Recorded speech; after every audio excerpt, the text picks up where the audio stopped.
പാതിരാവ് എൻ്റെ മനസ്സിലേക്ക് ഓടിയെത്തുന്നു. നക്ഷത്ര വിളക്കുകൾ കത്തി നിന്ന ആ പാതിരായി എനിക്ക് ഒരു കൊച്ചു ബൈബിൾ സമ്മാനമായിട്ട് കിട്ടി. എനിക്ക് കിട്ടിയ വിശുദ്ധ ബൈബിളിൽ ഞാൻ വചനങ്ങളുടെ കൂടാരത്തിലേക്ക് ക്ഷണിക്കപ്പെട്ട അതിഥിയായി മാറുകയായിരുന്നു.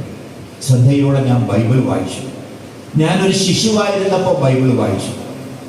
കാനായിലെ പച്ചവെള്ളത്തിൻ്റെ മുകളിൽ ജീസസ് കൈവിരിച്ചു പിടിച്ച് പ്രാർത്ഥിക്കുന്നത് കണ്ട് എൻ്റെ കണ്ണുകൾ വിസ്മയം കൊണ്ടു.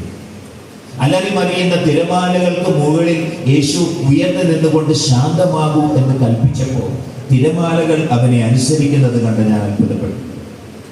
ഒരു യുവാവായിരുന്നപ്പോൾ വീണ്ടും ഞാൻ ബൈബിൾ വായിച്ചു. വിസ്മയങ്ങളുടെ നദിയിൽ ഒഴുകി നടന്ന ഒരു തൂവൽ പോലെയായിരുന്ന എൻ്റെ ജീവിതം വിപ്ലവ ചിന്തകൾ കൊണ്ട് നിറഞ്ഞുവെന്നാണ് അദ്ദേഹം പറയുന്നത്. ദേവാലയത്തിൽ ചാട്ടവാറെടുത്ത് കച്ചവടക്കാരെ ആക്കി പുറത്താക്കാൻ തുടങ്ങുന്ന യേശു ചരിത്രത്തിന്റെ നടുവിൽ നിൽക്കുന്നു എന്നോട് വിളിച്ചു പറഞ്ഞു.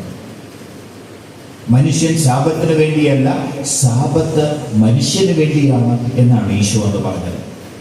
കാലമേറെ കഴിഞ്ഞ് ഇന്ന് ഞാൻ വീണ്ടും ബൈബിൾ വായിക്കുമ്പോൾ ഞാൻ കാണുന്നത്, എന്നെ ആകർഷിക്കുന്നത് ഇത് രണ്ടുമല്ല.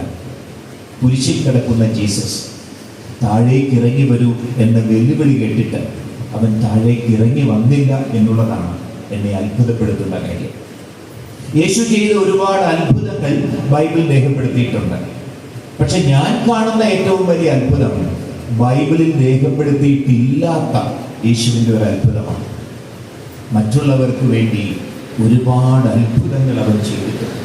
തനിക്ക് വേണ്ടി തന്നെ യാതൊരു അത്ഭുതവും അവൻ ചെയ്തില്ല എന്നുള്ളതാണ് യേശുവിൻ്റെ ഏറ്റവും വലിയ അത്ഭുതം.